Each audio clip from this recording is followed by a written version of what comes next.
माँ की रोटियां, विदेशी कथा। प्रतिध्वनि। मैं जो कुछ भी हूँ या होने की आशा करता हूँ, उसका श्रेय मेरी माँ को जाता है। Abraham Lincoln. सर्दियों के दिन थे। स्कूल की मेट्रन अन्ना मिखाइलोवना ने एक दिन स्कूल में दावत दी थी। बहुत से अतिथि आए थे।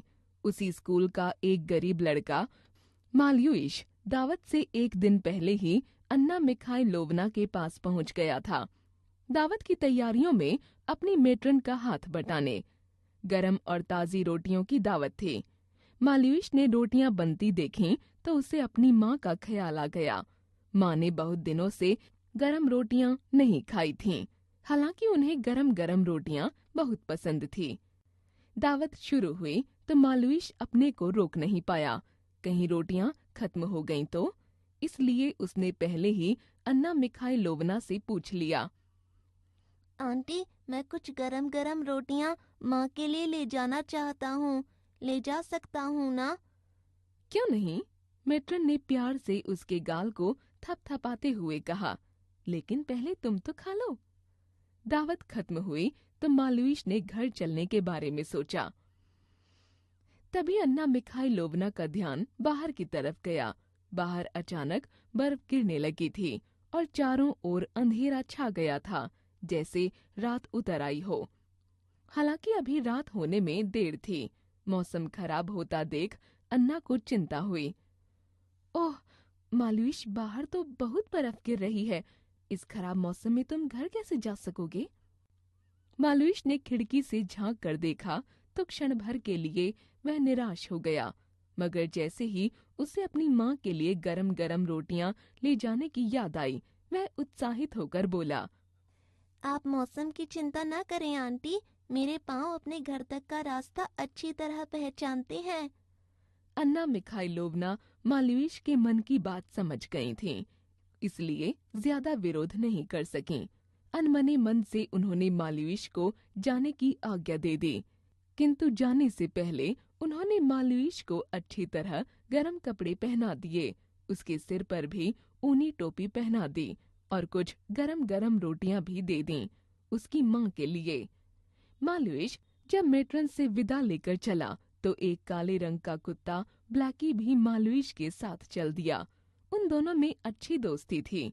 अन्ना मिखाइलोवना उन्हें छोड़ने दरवाजे तक आईं तो उन्होंने महसूस किया कि मौसम लगातार खराब होता जा रहा है। बर्फ के बड़े बड़े गुबार तेज हवा में सरसराते उड़ रहे थे। धुंध इतनी अधिक बढ़ गई थी कि 2-3 हाथ की दूरी पर भी कुछ नहीं दिखाई दे रहा था। बर्फ और कोहरे ने रोशनी को पूरी तरह ढक लिया था। अन्ना ने एक बार फिर माल्युइश को रोकना चाहा, किंतु कुछ सोचकर वे चुप रह गईं। पाठ 12। माँ की रोटियां, विदेशी कथा। प्रतिध्वनि। मैं जो कुछ भी हूँ या होने की आशा करता हूँ, उसका श्रेय मेरी माँ को जाता है। Abraham Lincoln. सर्दियों के दिन थे। स्कूल की मेट्रन अन्ना मिखाइलोवना ने एक दिन स्कूल में दावत दी थी। बहुत से अतिथि आए थे। उसी स्कूल का एक गरीब लड़का माल्युइश दावत से एक दिन पहले ही अन्ना मिखाइलोवना के पास पहुंच गया था, दावत की तैयारियों में अपनी मेट्रन का हाथ बटाने। गरम और ताजी रोटियों की दावत थी। माल्युइश ने रोटियां बनती देखीं तो उसे अपनी माँ का ख्याल आ गया। माँ ने बहुत दिनों से गरम रोटियां नहीं खाई थीं, हालांकि उन्हें गरम गरम रोटियां बहुत पसंद थी। दावत शुरू हुई तो माल्युइश अपने को रोक नहीं पाया। कहीं रोटियां खत्म हो गईं तो, इसलिए उसने पहले ही अन्ना मिखाइलोवना से पूछ लिया। आंटी, मैं कुछ गरम गरम रोटियां माँ के लिए ले जाना चाहता हूँ। ले जा सकता हूँ ना? क्यों नहीं? मेट्रन ने प्यार से उसके गाल को थपथपाते हुए कहा। लेकिन पहले तुम तो खा लो। दावत खत्म हुई तो माल्युइश ने घर चलने के बारे में सोचा। तभी अन्ना मिखाइलोवना का ध्यान बाहर की तरफ गया। बाहर अचानक बर्फ गिरने लगी थी और चारों ओर अंधेरा छा गया था, जैसे रात उतर आई हो। हालांकि अभी रात होने में देर थी। मौसम खराब होता देख अन्ना को चिंता हुई। मालवीश, बाहर तो बहुत बर्फ गिर रही है। इस खराब मौसम में तुम घर कैसे जा सकोगे? मालवीश ने खिड़की से झांक कर देखा तो क्षण भर के लिए वह निराश हो गया, मगर जैसे ही उसे अपनी माँ के लिए गरम गरम रोटियां ले जाने की याद आई, वह उत्साहित होकर बोला। आप मौसम की चिंता न करें आंटी, मेरे पाँव अपने घर तक का रास्ता अच्छी तरह पहचानते हैं। अन्ना मिखाइलोवना मालवीश के मन की बात समझ गई थीं, इसलिए ज्यादा विरोध नहीं कर सकीं। अनमने मन से उन्होंने मालवीश को जाने की आज्ञा दे दी, किंतु जाने से पहले उन्होंने मालवीश को अच्छी तरह गर्म कपड़े पहना दिए, उसके सिर पर भी ऊनी टोपी पहना दी और कुछ गरम गरम रोटियां भी दे दीं, उसकी माँ के लिए। मालवीश जब मेट्रन से विदा लेकर चला तो एक काले रंग का कुत्ता ब्लैकी भी मालवीश के साथ चल दिया। उन दोनों में अच्छी दोस्ती थी। अन्ना मिखाइलोवना उन्हें छोड़ने दरवाजे तक आईं तो उन्होंने महसूस किया कि मौसम लगातार खराब होता जा रहा है। बर्फ के बड़े बड़े गुबार तेज हवा में सरसराते उड़ रहे थे। धुंध इतनी अधिक बढ़ गई थी कि 2-3 हाथ की दूरी पर भी कुछ नहीं दिखाई दे रहा था। बर्फ और कोहरे ने रोशनी को पूरी तरह ढक लिया था। अन्ना ने एक बार फिर मालवीश को रोकना चाहा, किंतु कुछ सोचकर वे चुप रह गईं। पाठ 12 माँ की रोटियां। विदेशी कथा। प्रतिध्वनि। मैं जो कुछ भी हूँ या अन्ना मिखाइलोवना को जैसे सांप सूंघ गया। उनके पैरों की शक्ति जाती रही। अपने आप को संभाल नहीं पाईं तो पास पड़ी कुर्सी पर धम्म से बैठ गईं। पेडोशिया अन्ना की ओर फटी फटी आंखों से देख रही थी। वह कुछ समझ नहीं पा रही थी। किसी अनिष्ट की आशंका से उसका मन बैठा जा रहा था। यह सब देखकर घर के दूसरे छोटे बच्चे भी रोने लगे थे। किसी तरह मिखाइलोवना ने खुद को संभाला और इवान से कहने लगी, अब क्या करना चाहिए इवान? मेरा ख्याल है कि सब पड़ोसियों को इकट्ठा करके उसे तुरंत ढूंढना चाहिए। इवान दौड़ा दौड़ा पेडोशिया के पड़ोसियों के पास गया। कुछ ही देर में काफी लोग पेडोशिया की झोपड़ी के पास जमा हो गए। सभी को मालवीश की चिंता हो रही थी। निरंतर खराब होते जा रहे मौसम की वजह से तरह तरह की आशंकाएं उनके मन में उठ रही थीं। मालवीश कहाँ होगा? कैसा होगा? उसे कैसे ढूंढा जाए? सब लोग यही सोच विचार कर रहे थे कि तभी एक लड़का वहां दौड़ता हुआ आया। काफी दौड़ने की वजह से वह हाँफ रहा था। उसने वहां जमा लोगों से लड़खड़ाते स्वर में कहा, उस छोटी पहाड़ी के पीछे गोदाम के पास एक कुत्ता लगातार भौंके जा रहा है। मैं वहीं से आ रहा हूँ। ऐसे मौसम में जबकि अन्य सभी जानवर कहीं न कहीं दुबके छिपे बैठे होंगे, उस कुत्ते का भौंकना मुझे आश्चर्यजनक लगा। थोड़ा रुककर वह फिर बोला, मुझे लगता है वह कुछ कहना चाह रहा था। मालवीश? पेडोशिया ने सुना तो कलेजा मुंह को आ गया। क्यों? वह तो कल से स्कूल गया है और उसके बाद अभी तक नहीं लौटा है। अन्ना मिखाइलोवना को जैसे सांप सूंघ गया। उनके पैरों की शक्ति जाती रही। अपने आप को संभाल नहीं पाईं तो पास पड़ी कुर्सी पर धम्म से बैठ गईं। पेडोशिया अन्ना की ओर फटी फटी आंखों से देख रही थी। वह कुछ समझ नहीं पा रही थी। किसी अनिष्ट की आशंका से उसका मन बैठा जा रहा था। यह सब देखकर घर के दूसरे छोटे बच्चे भी रोने लगे थे। किसी तरह मिखाइलोवना ने खुद को संभाला और इवान से कहने लगी, अब क्या करना चाहिए इवान? मेरा ख्याल है कि सब पड़ोसियों को इकट्ठा करके उसे तुरंत ढूंढना चाहिए। इवान दौड़ा दौड़ा पेडोशिया के पड़ोसियों के पास गया। कुछ ही देर में काफी लोग पेडोशिया की झोपड़ी के पास जमा हो गए। सभी को मालवीश की चिंता हो रही थी। निरंतर खराब होते जा रहे मौसम की वजह से तरह तरह की आशंकाएं उनके मन में उठ रही थीं। मालवीश कहाँ होगा? कैसा होगा? उसे कैसे ढूंढा जाए? सब लोग यही सोच विचार कर रहे थे कि तभी एक लड़का वहां दौड़ता हुआ आया। काफी दौड़ने की वजह से वह हाँफ रहा था। उसने वहां जमा लोगों से लड़खड़ाते स्वर में कहा, उस छोटी पहाड़ी के पीछे गोदाम के पास एक कुत्ता लगातार भौंके जा रहा है। मैं वहीं से आ रहा हूँ। ऐसे मौसम में जबकि अन्य सभी जानवर कहीं न कहीं दुबके छिपे बैठे होंगे, उस कुत्ते का भौंकना मुझे आश्चर्यजनक लगा। थोड़ा रुककर वह फिर बोला। मुझे लगता है वह कुछ कहना चाह रहा था। मालविश, पेडोशिया ने सुना तो कलेजा मुंह को आ गया। क्यों? वह तो कल से स्कूल गया है और उसके बाद अभी तक नहीं लौटा है। अन्ना मिखाइलोवना को जैसे सांप सूंघ गया। उनके पैरों की शक्ति जाती रही। अपने आप को संभाल नहीं पाई तो पास पड़ी कुर्सी पर धम्म से बैठ गईं। पेडोशिया अन्ना की ओर फटी फटी आंखों से देख रही थी। वह कुछ समझ नहीं पा रही थी। किसी अनिष्ट की आशंका से उसका मन बैठा जा रहा था। यह सब देखकर घर के दूसरे छोटे बच्चे भी रोने लगे थे।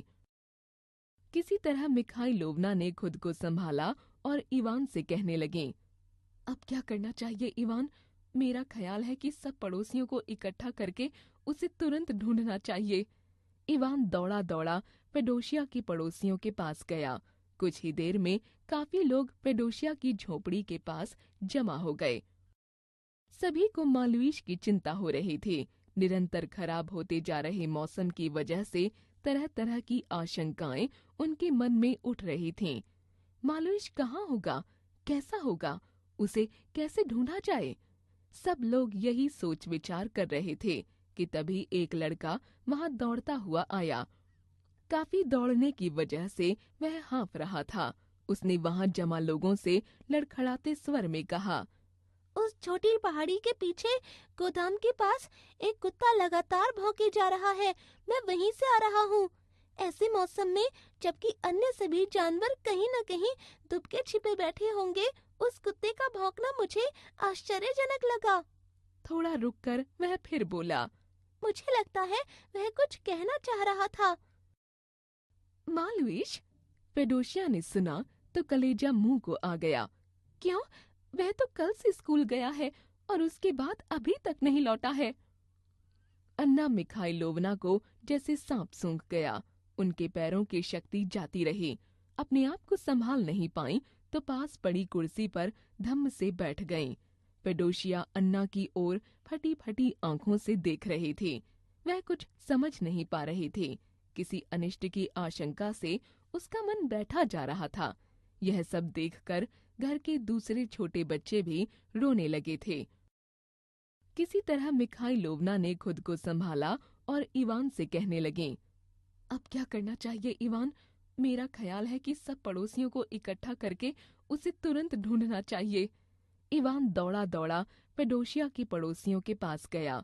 कुछ ही देर में काफी लोग पेडोशिया की झोपड़ी के पास जमा हो गए। सभी को मालवीश की चिंता हो रही थी। निरंतर खराब होते जा रहे मौसम की वजह से तरह तरह की आशंकाएं उनके मन में उठ रही थीं। मालवीश कहाँ होगा? कैसा होगा? उसे कैसे ढूंढा जाए? सब लोग यही सोच विचार कर रहे थे कि तभी एक लड़का वहां दौड़ता हुआ आया। काफी दौड़ने की वजह से वह हाँफ रहा था। उसने वहां जमा लोगों से लड़खड़ाते स्वर में कहा, उस छोटी पहाड़ी के पीछे गोदाम के पास एक कुत्ता लगातार भौंके जा रहा है। मैं वहीं से आ रहा हूँ। ऐसे मौसम में जबकि अन्य सभी जानवर कहीं न कहीं दुबके छिपे बैठे होंगे, उस कुत्ते का भौंकना मुझे आश्चर्यजनक लगा। थोड़ा रुककर वह फिर बोला, मुझे लगता है वह कुछ कहना चाह रहा था। मालविश, पेडोशिया ने सुना तो कलेजा मुंह को आ गया। क्यों? वह तो कल से स्कूल गया है और उसके बाद अभी तक नहीं लौटा है। अन्ना मिखाइलोवना को जैसे सांप सूंघ गया। उनके पैरों की शक्ति जाती रही। अपने आप को संभाल नहीं पाई तो पास पड़ी कुर्सी पर धम्म से बैठ गईं। पेडोशिया अन्ना की ओर फटी फटी आंखों से देख रही थी। वह कुछ समझ नहीं पा रही थी। किसी अनिष्ट की आशंका से उसका मन बैठा जा रहा था। यह सब देखकर घर के दूसरे छोटे बच्चे भी रोने लगे थे। किसी तरह मिखाइलोवना ने खुद को संभाला और इवान से कहने लगी, अब क्या करना चाहिए इवान? मेरा ख्याल है कि सब पड़ोसियों को इकट्ठा करके उसे तुरंत ढूंढना चाहिए। इवान दौड़ा दौड़ा पेडोशिया के पड़ोसियों के पास गया। कुछ ही देर में काफी लोग पेडोशिया की झोपड़ी के पास जमा हो गए। सभी को मालवीश की चिंता हो रही थी। निरंतर खराब होते जा रहे मौसम की वजह से तरह तरह की आशंकाएं उनके मन में उठ रही थीं। मालवीश कहाँ होगा, कैसा होगा, उसे कैसे ढूंढा जाए? सब लोग यही सोच विचार कर रहे थे कि तभी एक लड़का वहां दौड़ता हुआ आया। काफी दौड़ने की वजह से वह हाँफ रहा था। उसने वहां जमा लोगों से लड़खड़ाते स्वर में कहा, उस छोटी पहाड़ी के पीछे गोदाम के पास एक कुत्ता लगातार भौंके जा रहा है। मैं वहीं से आ रहा हूँ। ऐसे मौसम में जबकि अन्य सभी जानवर कहीं न कहीं दुबके छिपे बैठे होंगे, उस कुत्ते का भौंकना मुझे आश्चर्यजनक लगा। थोड़ा रुककर वह फिर बोला, मुझे लगता है वह कुछ कहना चाह रहा था। मालवीश? पेडोशिया ने सुना तो कलेजा मुंह को आ गया। क्यों? वह तो कल से स्कूल गया है और उसके बाद अभी तक नहीं लौटा है। अन्ना मिखाइलोवना को जैसे सांप सूंघ गया। उनके पैरों की शक्ति जाती रही। अपने आप को संभाल नहीं पाई तो पास पड़ी कुर्सी पर धम्म से बैठ गईं। पेडोशिया अन्ना की ओर फटी फटी आंखों से देख रही थी। वह कुछ समझ नहीं पा रही थी। किसी अनिष्ट की आशंका से उसका मन बैठा जा रहा था। यह सब देखकर घर के दूसरे छोटे बच्चे भी रोने लगे थे। किसी तरह मिखाइलोवना ने खुद को संभाला और इवान से कहने लगी, अब क्या करना चाहिए इवान? मेरा ख्याल है कि सब पड़ोसियों को इकट्ठा करके उसे तुरंत ढूंढना चाहिए। इवान दौड़ा दौड़ा पेडोशिया के पड़ोसियों के पास गया। कुछ ही देर में काफी लोग पेडोशिया की झोपड़ी के पास जमा हो गए। सभी को मालवीश की चिंता हो रही थी। निरंतर खराब होते जा रहे मौसम की वजह से तरह तरह की आशंकाएं उनके मन में उठ रही थीं। मालवीश कहाँ होगा, कैसा होगा, उसे कैसे ढूंढा जाए? सब लोग यही सोच विचार कर रहे थे कि तभी एक लड़का वहां दौड़ता हुआ आया। काफी दौड़ने की वजह से वह हाँफ रहा था। उसने वहां जमा लोगों से लड़खड़ाते स्वर में कहा, उस छोटी पहाड़ी के पीछे गोदाम के पास एक कुत्ता लगातार भौंके जा रहा है। मैं वहीं से आ रहा हूँ। ऐसे मौसम में जबकि अन्य सभी जानवर कहीं न कहीं दुबके छिपे बैठे होंगे, उस कुत्ते का भौंकना मुझे आश्चर्यजनक लगा। थोड़ा रुककर वह फिर बोला, मुझे लगता है वह कुछ कहना चाह रहा था। मालवीश? पेडोशिया ने सुना तो कलेजा मुंह को आ गया। क्यों?